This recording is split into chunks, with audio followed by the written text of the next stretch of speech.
ನಮಸ್ಕಾರ ಎಲ್ರಿಗೂ, welcome to KPSC Times. So ನಾವಿವತ್ತು 22 December related most important one liner current ಅಫೇರ್ಸ್ನ ಡಿಸ್ಕಸ್ ಮಾಡ್ಕೊಳ್ಳೋಣ. ಎಕ್ಸ್ಟ್ರಾ ಪಾಯಿಂಟ್ಸ್ ಏನಿರುತ್ತಲ್ಲ ಅದನ್ನು ಕೂಡ ನೋಟ್ ಮಾಡ್ಕೊಂಡಿರಿ.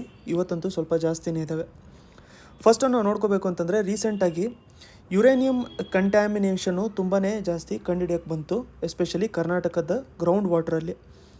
ಸೊ ಇದು ಯಾವ ರೀಜನಲ್ಲಿ ಜಾಸ್ತಿ ಇತ್ತು ಅಂತಂದರೆ, ಇಲ್ಲಿ ಧಾರವಾಡ ರೀಜನ್ ಏನಿದೆಯಲ್ಲ ಆ ಬೆಲ್ಟಲ್ಲಿ ಜಾಸ್ತಿ ಇತ್ತು ಅಂತ. ಸೊ ಯಾವುದ್ರ ಬಗ್ಗೆ ಮಾತಾಡ್ತಾ ಇದ್ದಾರೆ ಇದರಲ್ಲಿ ಅಂತಂದರೆ, ಯುರೇನಿಯಂ ಕಂಟ್ಯಾಮಿನೇಷನ್ ಏನು ಮಾಡಿದರು ಅಂತಂದರೆ, ಒಂದು ಸರ್ವೆ ಅಥವಾ ಒಂದು ಸ್ಟಡಿನ ಕಂಡಕ್ಟ್ ಮಾಡ್ಕೊಂಡಿದ್ರು. ಸೊ ಈ ಸ್ಟಡಿಯಲ್ಲಿ ನಾವು ಆ್ಯಕ್ಚುಲಾಗಿ ನೋಡ್ಕೋಬೇಕು ಅಂತಂದರೆ, ಸುಮಾರು 73 ವಿಲೇಜಸ್ನ ಇವರು ಸ್ಟಡಿ ಮಾಡಿದರು. 73 ವಿಲೇಜಸಲ್ಲಿ ಯಾವ ಥರ ಗ್ರೌಂಡ್ ವಾಟರ್ ಇದೆ ಅಂತ ಹೇಳ್ಬಿಟ್ಟು ಒಂದು ಕೆಮಿಕಲ್ ಅನಾಲಿಸಿಸ್ ನಡೆಸಿದ್ರು. ಸೊ ಈ ಕೆಮಿಕಲ್ ಅನಾಲಿಸಿಸಿಂದ ರಿಸಲ್ಟ್ ಏನು ಬಂದಿತ್ತು ಅಂತಂದರೆ, ಸುಮಾರು ನಮಗೆ 57 ವಿಲೇಜ್ಗಳಲ್ಲಿ ನಮಗೆ ಗ್ರೌಂಡ್ ವಾಟರಲ್ಲಿ ಯುರೇನಿಯಂ ಕಂಟ್ಯಾಮಿನೇಷನ್ ತುಂಬ ಜಾಸ್ತಿ ಇದೆ ಅಂತ. ಸೊ ಯುರೇನಿಯಂ ಕಂಟ್ಯಾಮಿನೇಷನ್ಗೆ ಕಾರಣಗಳೇನು ಅಂತ ನಾವು ನೋಡ್ಕೋಬೇಕು ಅಂತಂದರೆ, ಅದರಲ್ಲಿ ಫಸ್ಟನ್ನು ಈ ಧಾರವಾಡ ರೀಜನ್ನು ಅಥವಾ ಈ ಬೆಲ್ಟ್ ಏನಿದೆಯಲ್ಲ, ಇಲ್ಲಿ ನಮಗೆ ನೋಡೋಕ್ಕೆ ಸಿಗುವಂಥದ್ದು ಯೂಶ್ವಲಾಗಿ ರೆಡ್ ಲ್ಯಾಟ್ರೇಟ್ ಸಾಯಿಲು. ಸೊ ಇದರಲ್ಲಿ ಏನಾಗ್ತಾ ಇರುತ್ತೆ ಅಂತಂದರೆ, ಆಕ್ಸಿಡೇಷನ್ ತುಂಬ ಜಾಸ್ತಿ ಆಗ್ತಾ ಇರುತ್ತೆ. ಸೊ ಅದಕ್ಕೋಸ್ಕರ ಯುರೇನಿಯಂ ಪ್ರೆಸೆಂಟ್ ಇರುತ್ತೆ ಅಂತ.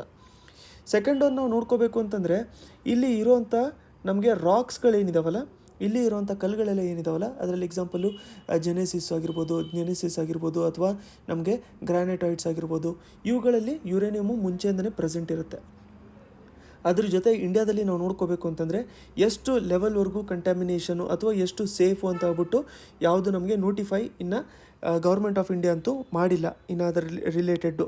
ಸೊ ಅದಕ್ಕೆ ಅದು ನೆಕ್ಸ್ಟು ಮಾಡ್ತಾರೆ ಅಂತ ಹೇಳ್ಬಿಟ್ಟು ಎಕ್ಸ್ಪೆಕ್ಟ್ ಮಾಡ್ಕೊಂಡಿರ್ಬೋದು. ಜಸ್ಟ್ ಇವಾಗ ಈ ಸ್ಟಡಿ ಏನು ಹೇಳ್ತಾ ಇತ್ತು ಅಂತ ನೋಡ್ಕೊಂಡಿರಿ. ನೆಕ್ಸ್ಟ್ ನಮಗೆ ಗೋವಾ ಲಿಬರೇಷನ್ ಡೇ, ಇದನ್ನು ಯಾವಾಗ ಅಬ್ಸರ್ವ್ ಮಾಡ್ಕೊಂಡಿದ್ರು ಅಂತಂದರೆ, December 19 ನಮಗೆ ಗೋವಾ ಲಿಬರೇಷನ್ ಡೇ ಅಬ್ಸರ್ವ್ ಮಾಡ್ಕೊಂಡಿದ್ರು. ಸೊ ಇದರ ಬ್ಯಾಕ್ ಡ್ರಾಪಲ್ಲಿ ನಾವೇನು ನೆನ್ಪಿಟ್ಕೊಂಡಿರಬೇಕು ಅಂತಂದರೆ, ನಮಗೆ ಪ್ರಾಜೆಕ್ಟ್ 15B. ಸೊ ಈ ಪ್ರಾಜೆಕ್ಟ್ 15B ಅಂಡರಲ್ಲಿ ನಮಗೆ ಏನು ಬರುತ್ತೆ ಅಂತಂದರೆ, ಶಿಪ್ಸ್ಗಳು ಬರುತ್ತೆ. ಸೊ ಈ ಶಿಪ್ಸ್ಗಳು ಟೋಟಲಾಗಿ 4 ಶಿಪ್ಸ್ಗಳಿದ್ದಾವೆ ಪ್ರಾಜೆಕ್ಟ್ 15B ಅಂಡರಲ್ಲಿ. ಅದರಲ್ಲಿ ಫಸ್ಟ್ ಒಂದು ಬಂದ್ಬಿಟ್ಟು ನಮಗೆ ವಿಶಾಖಪಟ್ಟಣಂ ಒಂದು, ನೆಕ್ಸ್ಟು ನಮಗೆ ಇಂಫಾಲ್ ಒಂದು, ಇವೆಲ್ಲ ಶಿಪ್ ಹೆಸರು.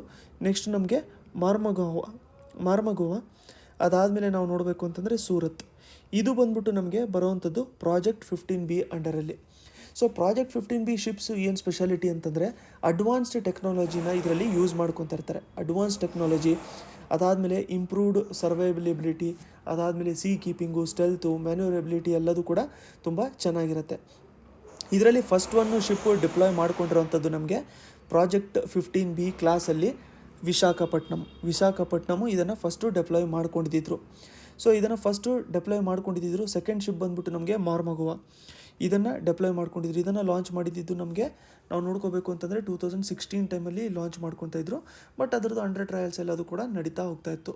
ಸೊ ಇವಾಗ ಲಾಸ್ಟ್ ಬಂದ್ಬಿಟ್ಟು ನಮಗೆ ಸೂರತ್ ಅಂತ ಹೇಳ್ಬಿಟ್ಟು ಇರುವಂಥದ್ದು, ಇದು ನಮಗೆ 2022 ಲಾಂಚ್ ಆಗುತ್ತೆ ಅಂತ ಹೇಳ್ಬಿಟ್ಟು ಹೇಳ್ತಾ ಇದ್ದಾರೆ. ನೆಕ್ಸ್ಟ್ ನಾವು ನೋಡ್ಕೋಬೇಕು ಅಂತಂದರೆ, ಇಲ್ಲಿ ಪ್ರಶಾಸನ್ ಗಾಂವ್ ಕಿ ಓರ್, ಈ ಕ್ಯಾಂಪೇನು ನಡೆಸ್ತಾ ಇರೋದು ನಮಗೆ ministry of Personnel public grievance and pensions ಅಂತ, ಪ್ರಶಾಸನ್ ಗಾಂವ್ ಕಿ ಓರ್ ಅಂತ. ಸೊ ಇದು ಯಾವುದ್ರ ರಿಲೇಟೆಡ್ಡು, ಪ್ರಶಾಸನ್ ಅಂತ ಹೇಳಿ ಬಂದ ತಕ್ಷಣ ನಮ್ಗೆ ಏನಾಗುತ್ತೆ, ಗವರ್ನೆನ್ಸ್ ಅಂತ ಹೇಳ್ಬಿಟ್ಟು ಅಂದ್ಕೊಂಡಿರ್ಬೋದು. ಸೊ ಇದು ಗವರ್ನೆನ್ಸ್ ವೀಕು, ಈ ವಾರ ನಾವು ಗವರ್ನೆನ್ಸ್ ವೀಕು ಅಬ್ಸರ್ವ್ ಮಾಡ್ಕೊತಾ ಇದ್ದೀವಿ. ನೋಡಿ ಎಕ್ಸಾಂಪಲ್ ಇಲ್ಲಿ ಗುಡ್ ಗವರ್ನೆನ್ಸ್ ವೀಕ್.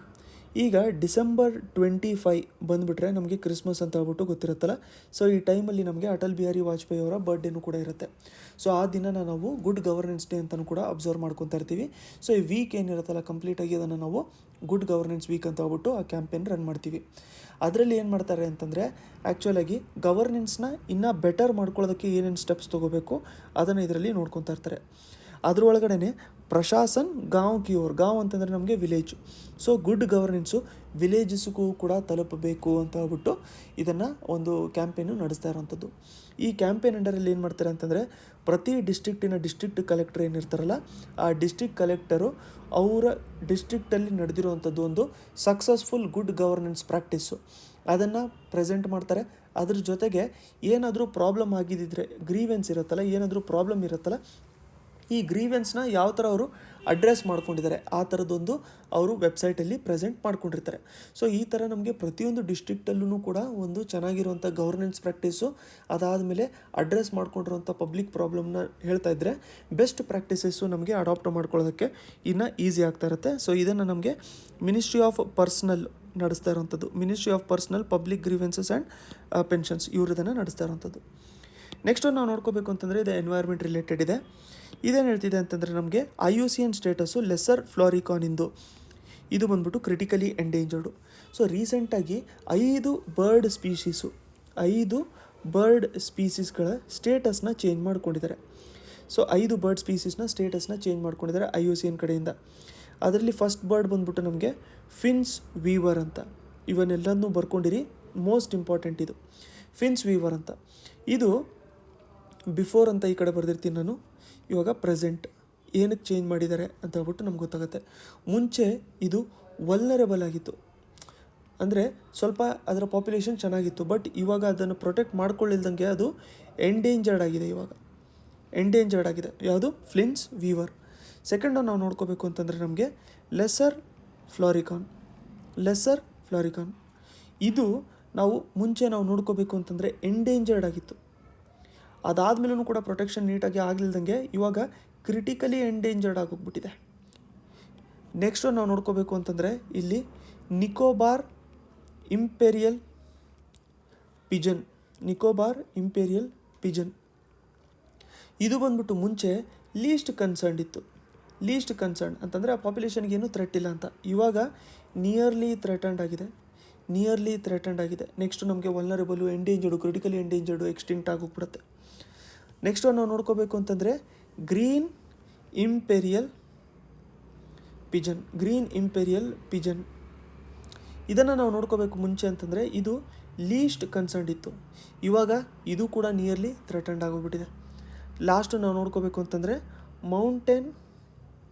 ಮೌಂಟೇನ್ ಹಾಕ್ ಈಗಲ್ ಇದನ್ನು ಮುಂಚೆ ನೋಡ್ಕೋಬೇಕು ಅಂತಂದರೆ ಇದು ಲೀಸ್ಟ್ ಕನ್ಸರ್ನ್ ಇತ್ತು, ಇವಾಗ ನಿಯರ್ ಥ್ರೆಟನ್ಡ್ ಆಗಿದೆ.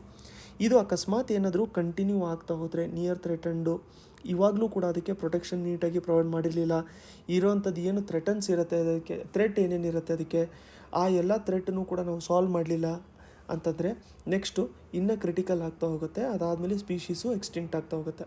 ಎನ್ವೈರ್ಮೆಂಟಲ್ಲಿ ಒಂದು ಮೋಸ್ಟ್ ಇಂಪಾರ್ಟೆಂಟ್ ಇಶ್ಯೂ ಇದು. ಸೊ ಇದು 5 ಬರ್ಡ್ ಸ್ಪೀಶೀಸು ನಾವು ನೋಡ್ಕೊಂಡಿರೋವಂಥದ್ದು. ನೆಕ್ಸ್ಟನ್ನು IM ಶಕ್ತಿ ಉಡಾನ್ ಯೋಜನಾ, ಇದನ್ನು ನಮಗೆ ರಾಜಸ್ಥಾನ್ ಗೌರ್ಮೆಂಟ್ ಇದನ್ನು ಲಾಂಚ್ ಮಾಡಿರೋವಂಥದ್ದು. PM ಗತಿಶಕ್ತಿ ಇದು ಯಾವುದಕ್ಕೆ ರಿಲೇಟೆಡು ಅಂತಂದರೆ ಇದು ಕನೆಕ್ಟಿವಿಟಿ ಪ್ಲ್ಯಾನಿಗೆ ರಿಲೇಟೆಡು. PM ಗತಿಶಕ್ತಿ ಅಂತ ಹೇಳಿ ಬಂದ ತಕ್ಷಣ ಇದೇನಿದೆ ಅಂತಂದರೆ ಇದು ನೋಡಿ 100 lakh crore ಪ್ಲ್ಯಾನ್ ಇರೋವಂಥದ್ದು. ಇದು 100 lakh crore ಇಂದು ನ್ಯಾಷನಲ್ ಮಾಸ್ಟರ್ ಪ್ಲ್ಯಾನ್. ಇದು ಯಾವುದಕ್ಕೋಸ್ಕರ ಅಂತಂದರೆ ಕನೆಕ್ಟಿವಿಟಿಗೋಸ್ಕರ. ಇದರಲ್ಲಿ ಸುಮಾರು ನಮಗೆ 11 ಇಂಡಸ್ಟ್ರಿಯಲ್ ಕಾರಿಡೋರ್ ಮಾಡ್ತಾರೆ, 11 ಇಂಡಸ್ಟ್ರಿಯಲ್ ಕಾರಿಡೋರ್ ಕನ್ಸ್ಟ್ರಕ್ಷನ್ ಮಾಡ್ತಾಯಿದ್ದಾರೆ, 2 ಡಿಫೆನ್ಸ್ ಕಾರಿಡೋರ್ ಕನ್ಸ್ಟ್ರಕ್ಷನ್ ಮಾಡ್ತಾಯಿದ್ದಾರೆ. ಅದಾದಮೇಲೆ ಸುಮಾರು ನಾವು ನೋಡ್ಕೋಬೇಕು ಅಂತಂದರೆ 16 ಇನ್ಫ್ರಾಸ್ಟ್ರಕ್ಚರ್ ರಿಲೇಟೆಡ್ ಮಿನಿಸ್ಟ್ರೀಸು ಎಲ್ಲ ಸೇರಿಬಿಟ್ಟು ಇದನ್ನು ಎಸ್ಟಾಬ್ಲಿಷ್ ಮಾಡ್ಕೊತಾ ಇರೋದು ಒಂದು ಡಿಜಿಟಲ್ ಪ್ಲ್ಯಾಟ್ಫಾರ್ಮ್ ಇಂಪಾರ್ಟೆಂಟ್ ಆಗಿರುತ್ತೆ ನಮಗೆ. ನೆಕ್ಸ್ಟ್ ಒಂದು ಆ್ಯಂಟಿ ಟ್ರಸ್ಟ್ ಲಾ ಮಾನಿಟರ್ ಯಾರು ಮಾಡೋದು ಇಂಡಿಯಾದಲ್ಲಿ ಅಂತಂದರೆ ಕಾಂಪಿಟೇಷನ್ ಕಮಿಷನ್ ಆಫ್ ಇಂಡಿಯಾ ಇದನ್ನು ಮಾನಿಟರ್ ಮಾಡ್ತಾ ಇರುತ್ತೆ. ಆ್ಯಂಟಿ ಟ್ರಸ್ಟ್ ಅಂತಂದರೆ ನಂಬಿಕೆ ಇಲ್ದಂಗೆ ಅಥವಾ ಮಾರ್ಕೆಟು ಏನೋ ಹಾಳು ಮಾಡ್ತಾಯಿದೆ ಅಂತ ಹೇಳ್ಬಿಟ್ಟು, ಸೊ ಆ್ಯಪಲ್ ಅಗೇನ್ಸ್ಟು ಇದೊಂದು ಕೇಸ್ ಹಾಕಿದ್ದಿದ್ರು CCI Competition Commission of India, ಅದಕ್ಕೋಸ್ಕರ ಇದು ನ್ಯೂಸಲ್ಲಿತ್ತು. ನೆಕ್ಸ್ಟು ವಿಟಮಿನ್ಸು ಮಿನರಲ್ಸ್ನ ನಾವು ನಾರ್ಮಲಾಗಿ ಕನ್ಸ್ಯೂಮ್ ಮಾಡ್ಕೊಳ್ಳೋಂಥ ಊಟಗಳಲ್ಲಿ ಆ್ಯಡ್ ಮಾಡಿರ್ತೀವಿ. ಸೊ ಆ್ಯಡ್ ಮಾಡಿರ್ತೀವಲ್ಲ ಆ ವ್ಯಾಲ್ಯೂ ಎಡಿಷನ್ ಆಗಿರುತ್ತೆ, ಅದನ್ನು ನಾವೇನಂತ ಕರಿತೀವಿ ಅಂತಂದರೆ ಫುಡ್ ಫೋರ್ಟಿಫಿಕೇಷನ್ ಅಂತ ಹೇಳ್ಬಿಟ್ಟು ಕರಿತೀವಿ. ಸೊ ಈಗ ನೋಡಿ ನಾರ್ಮಲಾಗಿ ಎಕ್ಸ್ಟ್ರಾ ವಿಟಮಿನ್ಸು ನ್ಯೂಟ್ರಿಯೆಂಟ್ಸು ಏನಾದರೂ ಬೇಕಾಗಿದ್ದರೆ ನಾವೇನು ಮಾಡಬೇಕು, ಅದನ್ನು ಕನ್ಸ್ಯೂಮ್ ಮಾಡ್ಕೋಬೇಕಾಗತ್ತೆ. ಬಟ್ ಫುಡ್ ಫೋರ್ಟಿಫಿಕೇಷನಲ್ಲಿ ಏನಾಗುತ್ತೆ, ಫುಡ್ ಫೋರ್ಟಿಫಿಕೇಷನಲ್ಲಿ ನಾವು ನಾರ್ಮಲಾಗಿ ಕನ್ಸ್ಯೂಮ್ ಮಾಡ್ಕೊಳ್ಳೋಂಥ ಊಟದಲ್ಲೇ ಅದನ್ನು ಇನ್ಕ್ಲೂಡ್ ಮಾಡ್ಕೊಂಬಿಡೋದು. ಅಂತಂದರೆ ಊಟದಲ್ಲಿ ಆ್ಯಡ್ ಮಾಡೋದು ಅಂತಂದರೆ ಅಡುಗೆ ಮಾಡ್ಬೇಕಾದ್ರೆ ಆ್ಯಡ್ ಮಾಡೋ ಥರದ್ದಲ್ಲ. ಈ ಎಕ್ಸಾಂಪಲು ರೈಸ್ ನಾವು ಕನ್ಸ್ಯೂಮ್ ಮಾಡ್ಕೊತೀವಿ, ಇದು ಸ್ಟೇಪಲ್ ಫುಡ್ಡು, ಇಂಡಿಯಾದಲ್ಲಿ ಎಲ್ಲರೂ ಕೂಡ ಕನ್ಸ್ಯೂಮ್ ಮಾಡ್ಕೊತಾರೆ ಹೈಯೆಸ್ಟು. ಸೊ ರೈಸು, ವೀಟು ಇವೆಲ್ಲದು ಜಾಸ್ತಿ ಕನ್ಸ್ಯೂಮ್ ಮಾಡ್ಕೊತಾ ಇರ್ತಾರೆ. ಸೊ ಈಗ ಯಾವುದೋ ಒಂದು ಐರನ್ ಕಂಟೆಂಟು ಜನರಲ್ಲಿ ತುಂಬ ಕಮ್ಮಿ ಇದೆ ಅಂತ ಹೇಳ್ಬಿಟ್ಟು ಒಂದು ರಿಪೋರ್ಟ್ ಬಂದಿದೆ ಅಂತ ಅಂದ್ಕೊಳ್ಳೋಣ. ಸೊ ಈಗ ಐರನ್ ಕಂಟೆಂಟ್ ಕಮ್ಮಿ ಇರೋದ್ರಿಂದ ರೈಸ್ನ ನಾವು ಪ್ರಾಸೆಸ್ ಮಾಡ್ತಿರ್ತೀವಲ್ಲ, ಆ ಕ್ರಾಪ್ನ ನಾವು ಪ್ರಾಸೆಸ್ ಮಾಡ್ತಾ ಇರ್ತೀವಲ್ಲ, ಆ ಪ್ರಾಸೆಸ್ ಮಾಡ್ತಿರೋಂಥ ಟೈಮಲ್ಲೇ ಈ ಐರನ್ ಕಂಟೆಂಟನ್ನು ಅದರಲ್ಲಿ ಆ್ಯಡ್ ಮಾಡಿಬಿಡೋದು. ಆವಾಗ ಜನರಿಗೆ ರೀಚ್ ಆದಾಗ ನಾರ್ಮಲ್ ಅಕ್ಕಿ ಏನು ರೀಚ್ ಆಗಿರುತ್ತಲ್ಲ ನಮಗೆ, ಅದ್ರ ಒಳಗಡೆ ಮುಂಚೆನೇ ಐರನ್ ಕಂಟೆಂಟ್ ಆ್ಯಡ್ ಆಗಿರುತ್ತೆ. ಸೊ ಎಡಿಷ್ನಲ್ ಏನು ಆ್ಯಡ್ ಮಾಡಿರ್ತೀವಲ್ಲ ಅದನ್ನು ನಾವು ಫುಡ್ ಫೋರ್ಟಿಫಿಕೇಷನ್ ಅಂತ ಹೇಳ್ಬಿಟ್ಟು ಕರಿತೀವಿ. ಇನ್ನೊಂದು ನಮಗೆ ಬಯೋಫೋರ್ಟಿಫಿಕೇಷನ್ ಅಂತ ಬರುತ್ತೆ. ಬಯೋಫೋರ್ಟಿಫಿಕೇಷನಲ್ಲಿ ಏನು ಮಾಡಿರ್ತೀವಿ ಅಂತಂದರೆ, ಈ ಪ್ಲ್ಯಾಂಟ್ ಇರುತ್ತಲ್ಲ ಪ್ಲ್ಯಾಂಟಲ್ಲೇ ಆ್ಯಡ್ ಮಾಡಿರ್ತೀವಿ. ಇದರಲ್ಲಿ ಏನು ಮಾಡಿರ್ತೀವಿ, ಫುಡ್ ಗ್ರೇನಲ್ಲಿ ಆ್ಯಡ್ ಮಾಡಿರ್ತೀವಿ, ಕ್ರಾಪಲ್ಲಿ ಆ್ಯಡ್ ಮಾಡಿರ್ತೀವಿ. ಕ್ರಾಪ್ ಪ್ರೊಸೆಸಿಂಗಿಗೆ ನಾವು ಫುಡ್ ಫೋರ್ಟಿಫಿಕೇಷನ್ ಅಂತ ಕರಿತೀವಿ. ಪ್ಲ್ಯಾಂಟಲ್ಲೇ ನಾವು ಪ್ರೊಸೆಸ್ ಮಾಡ್ಕೊಂಡ್ಬಿಟ್ಟಿದ್ರೆ ಅದನ್ನು ಪ್ಲ್ಯಾಂಟ್ ಗ್ರೋತು ಅಥವಾ ಫುಡ್ ಬಯೋಫೋರ್ಟಿಫಿಕೇಷನ್ ಅಂತ ಹೇಳ್ಬಿಟ್ಟು ಕರಿತೀವಿ. ಸೊ ಇವಾಗ ಫೋರ್ಟಿಫೈಡ್ ರೈಸ್ನ ಈಗ ಪಬ್ಲಿಕ್ ಡಿಸ್ಟ್ರಿಬ್ಯೂಷನ್ ಸಿಸ್ಟಮಲ್ಲಿ ಮಿಡ್ ಡೇ ಮೀಲ್ಸಲ್ಲಿ ಕಂಪ್ಲೀಟಾಗಿ ಇನ್ಕ್ಲೂಡ್ ಮಾಡ್ಕೊಳ್ಳೋಣ 2024 ಇಂದ ಅಂತ ಹೇಳ್ಬಿಟ್ಟು ಗೌರ್ಮೆಂಟ್ ಹೇಳಿದೆ. ಸೊ ಅದಕ್ಕೋಸ್ಕರ ಕೆಲವೊಂದು ಕನ್ಸರ್ನ್ಸು ಕೂಡ ಇದ್ರ ರಿಲೇಟೆಡ್ಡು ರೈಸ್ ಮಾಡಿದ್ದಾರೆ. Next third India central Asia dialogue, ಇದನ್ನು ಫಾರಿನ್ ಮಿನಿಸ್ಟರ್ಸ್ ಮಧ್ಯದಲ್ಲಿ ಕಂಡಕ್ಟ್ ಮಾಡ್ಕೊಂಡಿದ್ರು, ಡೆಲ್ಲಿಯಲ್ಲಿ ಕಂಡಕ್ಟ್ ಮಾಡ್ಕೊಂಡಿದ್ರು. ಸೊ ಇದ್ರ ಬಗ್ಗೆ ನಾವು ನೋಡ್ಕೋಬೇಕು ಅಂತಂದರೆ third India central Asia dialogue. So ಈ ಸೆಂಟ್ರಲ್ ಏಷ್ಯಾ ಅಂತ ಹೇಳಿ ಬಂದ ತಕ್ಷಣ ನಮಗೆ 5 ಕಂಟ್ರೀಸು ಇದರಲ್ಲಿ ಇಂಪಾರ್ಟೆಂಟ್ ಆಗಿರುತ್ತೆ. ಫಸ್ಟ್ ಒಂದು ಬಂದ್ಬಿಟ್ಟು ನಮಗೆ ಕಜಾಕಿಸ್ತಾನು, ಸೆಕೆಂಡ್ ಒಂದು ಬಂದ್ಬಿಟ್ಟು ನಮಗೆ ಕಿರ್ಗಿಸ್ತಾನು ಅಥವಾ ಕಿರ್ಗ್ ರಿಪಬ್ಲಿಕ್ಕು, ಥರ್ಡ್ ಒಂದು ಬಂದ್ಬಿಟ್ಟು ನಮಗೆ ತಜಿಕಿಸ್ತಾನು, ಫೋರ್ತ್ ಒಂದು ಬಂದ್ಬಿಟ್ಟು ನಮಗೆ ತುರ್ಕ್ಮೇನಿಸ್ತಾನು, ಫಿಫ್ತ್ ಒಂದು ಬಂದ್ಬಿಟ್ಟು ನಮಗೆ ಉಜ್ಬೇಕಿಸ್ತಾನು. ಇವೆಲ್ಲ ಸೇರಿದ್ರೆ ನಮಗೆ ಸೆಂಟ್ರಲ್ ಏಷ್ಯನ್ ಕಂಟ್ರಿ ಅಂತ ಹೇಳ್ಬಿಟ್ಟು ಕರಿತೀವಿ. ಸೊ ಈ ದೇಶಗಳು ಇಂಡಿಯಾ ಜೊತೆಗೆ ಥರ್ಡ್ ಡೈಲಾಗ್ನ ಕಂಡಕ್ಟ್ ಮಾಡ್ಕೊಂಡಿದ್ದಿತ್ತು. ಇದರಲ್ಲಿ ಮೇನ್ ಹೈಲೈಟ್ ಏನಿತ್ತು ಅಂತಂದರೆ ಅಫ್ಘಾನಿಸ್ತಾನ್ ಇಶ್ಯೂ ಮೇನ್. ಇದರಲ್ಲಿ ಯುನೈಟೆಡ್ ನೇಷನಿಂದು ಒಂದು ರೆಸೊಲ್ಯೂಷನ್ ಇದೆ. ಆ ರೆಸೊಲ್ಯೂಷನ್ ನಂಬರ್ ಬಂದ್ಬಿಟ್ಟು 2593 ಅಂತ. ಸೊ ರೆಸೊಲ್ಯೂಷನ್ ನಂಬರ್ 2593 ಅಂತ. ಸರಿ, ಈಗ ರೆಸೊಲ್ಯೂಷನ್ನು ಅಂತ ನಮ್ಗೆ ಗೊತ್ತಾಯಿತು. ಅಫ್ಘಾನಿಸ್ತಾನ್ ಇಶ್ಯೂ ಅಂದರೆ ಏನು, ನಮಗೆ ಈಗ ತಾಲಿಬಾನ್ ಟೇಕ್ ಓವರ್ ಆಗಿದೆಯಲ್ಲ, ಅದಾದಮೇಲಿಂದ ಬರುವಂಥ ಇಶ್ಯೂಗೆ ನಾವು ಅಫ್ಘಾನಿಸ್ತಾನ್ ಇಶ್ಯೂ ಅಂತ ಹೇಳ್ಬಿಟ್ಟು ಕರೆದಿರ್ಬೋದು. ಸರಿ, ಇವಾಗ ಯುನೈಟೆಡ್ ನೇಷನ್ಸು ಸೆಕ್ಯೂರಿಟಿ ಕೌನ್ಸಿಲಿಂದು ರೆಸೊಲ್ಯೂಷನ್ ನಂಬರ್ 2593 ಯಾವುದ್ರ ಬಗ್ಗೆ ಹೇಳುತ್ತೆ ಅಂತಂದರೆ, ಈ ರೆಸೊಲ್ಯೂಷನ್ ಏನು ಹೇಳುತ್ತೆ ಅಂತಂದರೆ, ಆ ದೇಶದ ಟೆರಿಟರಿನ ಶೆಲ್ಟರಿಂಗಿಗೆ, ಟೆರ್ರಿಸ್ಟ್ ರಿಲೇಟೆಡ್ ಶೆಲ್ಟರಿಂಗಿಗೆ, ಟ್ರೈನಿಂಗಿಗೆ ಅಥವಾ ಟೆರರ್ ಫೈನಾನ್ಸಿಂಗಿಗೆ ಯೂಸ್ ಮಾಡ್ಕೋಬಾರ್ದು ಅಂತ ಹೇಳ್ಬಿಟ್ಟು, ಅದಕ್ಕೆ UNSC 2593 ರೆಸೊಲ್ಯೂಷನ್ ಅಂತ ಹೇಳ್ಬಿಟ್ಟು ಹೇಳುವಂಥದ್ದು. ಇದು ಒಂದು ಮೋಸ್ಟ್ ಇಂಪಾರ್ಟೆಂಟ್ ಟಾಪಿಕ್ಕು ಮಾತಾಡಿರೋಂಥದ್ದಲ್ಲಿ. ಸೆಕೆಂಡ್ ಒಂದು ಇಂಪಾರ್ಟೆಂಟ್ ಹೈಲೈಟ್ ಏನಿತ್ತು ಅಂತಂದರೆ, ಇಂಡಿಯಾ ಇದಕ್ಕೋಸ್ಕರ 4C ಅಪ್ರೋಚನ್ನ ರೆಕಮೆಂಡ್ ಮಾಡಿತ್ತು. 4C ಅಂತಂದರೆ ಏನಾಗುತ್ತೆ, commerce, capacity enhancement, connectivity, contacts. So 4C ಅಪ್ರೋಚಸ್ನ ಇದು ಥರ್ಡ್ ಮೀಟಿಂಗಲ್ಲಿ ಕಾಂಟ್ಯಾಕ್ಟ್ ಮಾಡಿತ್ತು. ನೆಕ್ಸ್ಟ್ ಒಂದು ಬಂದ್ಬಿಟ್ಟು ಟೆರ್ರಿಸಮ್ ಅಂತೂ ಆಲ್ಮೋಸ್ಟ್ ಎಲ್ಲ ಸಮಿಟಲ್ಲೂ ಕೂಡ ಡಿಸ್ಕಸ್ ಮಾಡಿಕೊಂಡೇ ಇರ್ತಾರೆ. ಇದೇನು ಅಂತಂದರೆ, ಈ UN ರೆಸೊಲ್ಯೂಷನ್ ಏನಿದೆಯಲ್ಲ ಇದನ್ನು ಬೇಗ ನಾವು ಅಡಾಪ್ಟ್ ಮಾಡ್ಕೋಬೇಕು ಅಂತ. ಫೋರ್ತ್ ಒಂದು ಬಂದ್ಬಿಟ್ಟು ನೋಡ್ಕೊಂಡಿರೋವಂಥದ್ದು ಕನೆಕ್ಟಿವಿಟಿ ಬಂದ್ಬಿಟ್ಟು ಈ ಚಾಬಾರ್ ಪೋರ್ಟಿಂದ ಏನು ಇಶ್ಯೂ ಇತ್ತಲ್ಲ ಅದನ್ನು ಬೇಗ ಫುಲ್ ಯೂಟಿಲೈಸ್ ಮಾಡ್ಕೊಳ್ಳೋದಕ್ಕೆ ಏನಾಗುತ್ತೆ ಅದನ್ನು ಮಾಡ್ಕೋಬೇಕು ಅಂತ ಹೇಳ್ಬಿಟ್ಟು ಹೇಳ್ತಾ ಇದ್ದಾರೆ.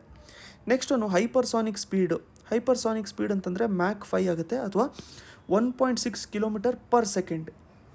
ಅದನ್ನು ನಾವು ಹೈಪರ್ಸಾನಿಕ್ ಅಂತ ಹೇಳ್ಬಿಟ್ಟು ಕರಿತೀವಿ. ಇವಾಗ ಇದನ್ನು ಅರ್ಥ ಮಾಡ್ಕೊಳ್ಳೋಣ. ಮ್ಯಾಕ್ ನಂಬರ್ ಅಂತಂದರೆ ಏನು? ಈಗ ಮ್ಯಾಕ್ ಅಂತ ನಾವು ನೋಡ್ಕೊಂಡಿದ್ದೀವಿ, ಯಾವುದೋ ಒಂದು ಆಬ್ಜೆಕ್ಟ್ ಇದೆ, ಆ ಆಬ್ಜೆಕ್ಟಿನ ಸ್ಪೀಡ್ ಎಷ್ಟಿದೆ ಅದನ್ನು ಲೈಟಿನ ಸ್ಪೀಡ್ ಜೊತೆಗೆ ಸೌಂಡಿನ ಸ್ಪೀಡ್ ಜೊತೆಗೆ ಕ್ಯಾಲ್ಕುಲೇಟ್ ಮಾಡಿಕೊಂಡ್ರೆ ಆ ಆಬ್ಜೆಕ್ಟಿಂದು ಮ್ಯಾಕ್ ನಂಬರ್ ಸಿಗುತ್ತೆ. ಸೊ ಸ್ಪೀಡ್ ಆಫ್ ಸೌಂಡು ಅದನ್ನು ನಮಗೆ ಆಬ್ಜೆಕ್ಟಿನ ಸ್ಪೀಡ್, ಯಾವುದೇ ಆಬ್ಜೆಕ್ಟು, ಈಗ ಒಂದು ಪೆನ್ಸಿಲ್ ಅಂತ ತೊಗೊಳ್ಳಿ, ಪೆನ್ಸಿಲ್ ಎಸಿದ್ದೀರಾ ಅಂತ ಅಂದ್ಕೊಳ್ಳಿ, ಅದರದ್ದು ಸ್ಪೀಡು ಸುಮ್ಮನೆ ಎಕ್ಸಾಂಪಲಿಗೆ ಹೇಳ್ತಾ ಇರೋವಂಥದ್ದು. ಈ ಥರದ್ದು ಮಿಸೈಲ್ಸ್ಗಳಿಗೆ, ರಾಕೆಟ್ಸ್ಗಳಿಗೆ ಕ್ಯಾಲ್ಕುಲೇಟ್ ಮಾಡ್ಕೊತಾ ಇರ್ತಾರೆ. ಆ ಮಿಸೈಲ್ ಅಥವಾ ರಾಕೆಟಿನ ಸ್ಪೀಡು, ಸೌಂಡಿನ ಸ್ಪೀಡು ನೋಡಿಕೊಂಡಾಗ ಇದು ಮ್ಯಾಕ್ ನಂಬರ್ 1ಕ್ಕಿಂತ ಕಮ್ಮಿ ಬಂದರೆ ಅದನ್ನು ನಾವು ಸಬ್ ಸಾನಿಕ್ ಅಂತ ಕರಿತೀವಿ. 1ಕ್ಕಿಂತ ಕಮ್ಮಿ ಬಂದರೆ ಸಬ್ ಸಾನಿಕ್ ಅಂತ ಹೇಳ್ಬಿಟ್ಟು ಕರಿತೀವಿ. 1ಗೆ ಬಂದರೆ ಕರೆಕ್ಟ್ 1ಗೆ ಬರಬೇಕು ಅಂತಂದರೆ ಸ್ಪೀಡ್ ಆಫ್ ಸೌಂಡು ಮತ್ತು ಅದು ಆಬ್ಜೆಕ್ಟಿನ ಸ್ಪೀಡು ಎರಡೂ ಸೇಮ್ ಇರಬೇಕು, ಆವಾಗ 1 ಆಗುತ್ತೆ. ಆವಾಗ ನಾವೇನಂತ ಕರಿತೀವಿ, ಟ್ರಾನ್ಸಾನಿಕ್ ಅಂತ ಹೇಳ್ಬಿಟ್ಟು ಕರಿತೀವಿ. 1ಕ್ಕಿಂತ ಜಾಸ್ತಿ ಇದ್ದರೆ ಅದನ್ನು ಸೂಪರ್ ಸಾನಿಕ್ ಅಂತ ಹೇಳ್ಬಿಟ್ಟು ಕರಿತೀವಿ. ಈಗ 5ಕ್ಕಿಂತ ಜಾಸ್ತಿ ಇದ್ದರೆ ಆವಾಗ ನಾವು ಅದನ್ನು ಹೈಪರ್ಸಾನಿಕ್ ಅಂತ ಕರಿತೀವಿ. ಸೊ ಸಬ್ಸಾನಿಕ್ಕು, ಟ್ರಾನ್ಸಾನಿಕ್ಕು, ಸೂಪರ್ ಸಾನಿಕ್, ಹೈಪರ್ಸಾನಿಕ್ ಎಲ್ಲ ನಿಮಗೆ ಅರ್ಥ ಆಗಿದೆ ಅಂತ ಹೇಳ್ಬಿಟ್ಟು ಅಂದ್ಕೊಂಡಿದ್ದೀನಿ. ಇದನ್ನು ನೋಡ್ಕೊಂಡಿರಿ, ಎಕ್ಸಾಮಲ್ಲಿ ಇಂಪಾರ್ಟೆಂಟ್ ಆಗಿರುತ್ತೆ. ನೆಕ್ಸ್ಟು ಕೆಲವೊಂದು ಬೇಸಿಕ್ ಸೈನ್ಸ್ ಡೆಫಿನೇಷನ್ಸ್ಗಳನ್ನ ನಾವು ನೋಡ್ಕೊಳ್ಳೋಣ. ಇಂಪಾರ್ಟೆಂಟ್ ಆಗಿರುತ್ತೆ, ಕನ್ಫ್ಯೂಸು ಕೂಡ ಆಗುವಂಥ ಚಾನ್ಸಸ್ ಇರುತ್ತೆ. ಈಗ ಸಾಲಿಡಿಂದ ಗ್ಯಾಸಿಗೆ ಕನ್ವರ್ಟ್ ಮಾಡಿದ್ರೆ ಅದನ್ನು ಸಬ್ಲಿಮೇಷನ್ ಅಂತ ಹೇಳ್ಬಿಟ್ಟು ಕರಿತೀವಿ. ಸಾಲಿಡಿಂದ ಗ್ಯಾಸಿಗೆ ಕನ್ವರ್ಟ್ ಮಾಡಿದ್ರೆ ಸಬ್ಲಿಮೇಷನ್ ಅಂತ ಹೇಳ್ಬಿಟ್ಟು ಕರಿತೀವಿ. ಗ್ಯಾಸನ್ನು ಲಿಕ್ವಿಡ್ ಮಾಡಿದ್ರೆ ಕಂಡೆನ್ಸೇಷನ್ ಅಂತ ಹೇಳ್ಬಿಟ್ಟು ಕರಿತೀವಿ. ಲಿಕ್ವಿಡನ್ನು ಗ್ಯಾಸ್ ಮಾಡಿದ್ರೆ ಏನಂತ ಕರಿತೀವಿ ಅಂತ ಹೇಳ್ಬಿಟ್ಟು ನಿಮಗೇನಾದರೂ ಗೊತ್ತಿದ್ದರೆ ಕಮೆಂಟ್ ಸೆಕ್ಷನಲ್ಲಿ ಅದರ ಆನ್ಸರ್ನ ಕಮೆಂಟ್ ಮಾಡ್ಕೊಂಡಿರಿ. ಇವುಗಳ ನೋಟ್ಸು PDF ನಿಮಗೆ ಬೇಕಾಗಿದ್ದರೆ ಇಲ್ಲಿ ಕೊಟ್ಟಿರುವಂಥ ನಂಬರಿಗೆ ನೀವು ಕಾಂಟ್ಯಾಕ್ಟ್ ಮಾಡ್ಕೊಂಡಿರ್ಬೋದು. ನೆಕ್ಸ್ಟ್ ವೀಡಿಯೋಲಿ ಮತ್ತೆ ಸಿಗೋಣ.